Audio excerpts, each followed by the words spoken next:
Mes chers compatriotes, je suis à nouveau devant vous. Je m'adresse à vous dans le même état d'esprit que lors de mon récent discours à la nation.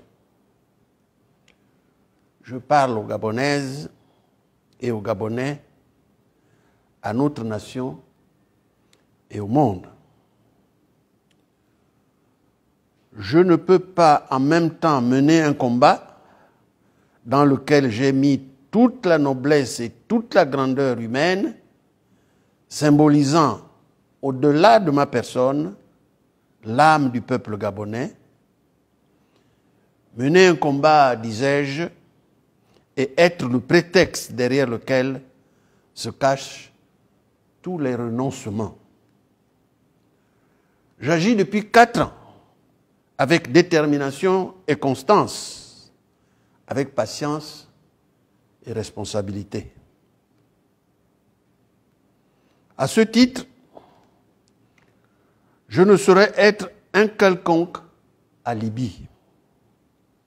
Non, je ne suis pas un alibi des compromissions politiques passées, justifiant qu'on réponde par l'indifférence au choix souverain du peuple gabonais. Non, je ne suis pas l'alibi de nos frilosités et de nos égoïsmes habituels. Non, je ne suis pas l'alibi de ceux qui se cachent derrière le prétexte d'une absence de leader. Il doit être clair qu'à ce moment de notre combat et de la résistance de tout un peuple, je reste le recours dont la légitimité repose sur le choix souverain du peuple gabonais. On a commencé à marcher sur les cadavres du peuple gabonais pour tenter d'étouffer la souveraineté du peuple gabonais. Avec gravité et solennité, j'interpelle chacun sur le dessein inavoué de ceux qui agissent dans l'ombre et qui nous conduisent tout droit à une escalade visant plus qu'en août et septembre 2016 une dégradation généralisée, un embrasement du Gabon.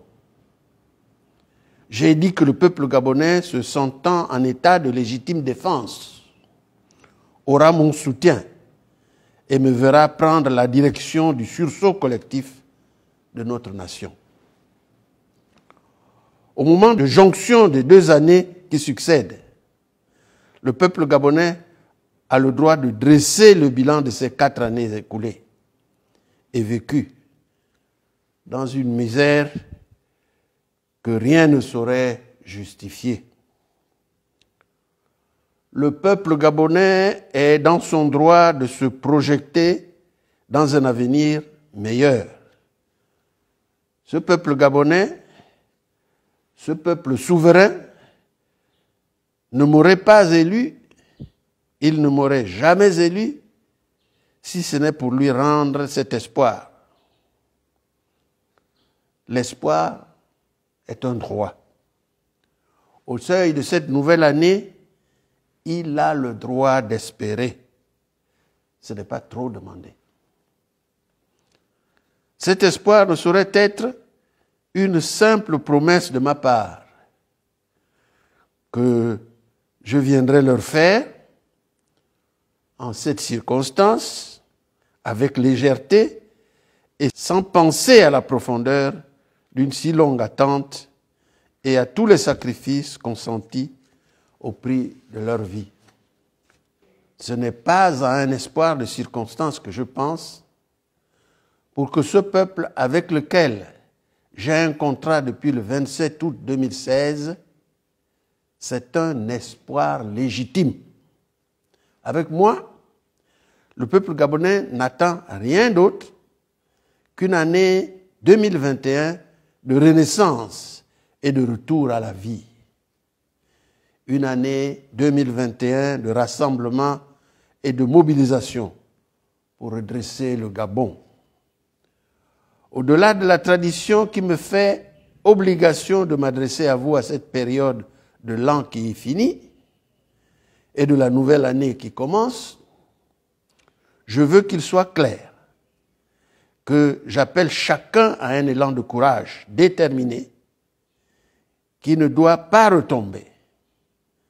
Un élan qui nous porte jusqu'à la libération. Que chaque Gabonais prenne sa part dans cet élan collectif. Et moi, Jean Ping, je prends la mienne en responsabilité et en toute légitimité conférée par le vote de la majorité des Gabonais que les imposteurs n'effaceront jamais. Que chaque Gabonais prenne sa part dans cet élan collectif. Et moi, Jean Ping, je prends la mienne en responsabilité et en toute légitimité conférée par le vote de la majorité des Gabonais que les imposteurs n'effaceront jamais. Nous n'avons pas le droit de différer davantage le terme de notre combat en tournant le dos à la terre promise qui nous tend les bras. Cet élan final sera le fruit de votre mobilisation, la mobilisation de nos vaillantes forces intérieures et celle de nos fidèles partenaires extérieurs qui, en dépit de leur silence, agissent aussi pour donner une nouvelle impulsion à nos intérêts respectifs bien compris. Mes chers compatriotes, les sacrifices que vous avez consentis ne se limitent pas simplement à l'année 2020 qui s'en va. L'heure n'est plus à consoler l'inconsolable, car vos sacrifices n'ont ni nom ni limite. Ils nous sont imposés par un clan sans cœur et sans aucun scrupule. Il est temps que le clan comprenne que cela doit cesser et que nous sommes prêts à en payer le prix. Je ne vous adresse pas de vœux. Nous, peuple gabonais, nous jeunes, femmes et hommes adultes, nous n'avons pas d'autres vœux que ceux que nous tenons dans nos mains. Nous n'avons pas d'autres vœux que ceux que nous tenons dans notre capacité à conquérir notre liberté. La liberté, définitivement. La liberté d'un pays qui renaît pour l'éternité. Que chacun se lève pour la nouvelle année. Avec vous debout et sous la protection de nos ancêtres et sous la bénédiction de Dieu, que vive la République pour que vive le Gabon, notre patrie.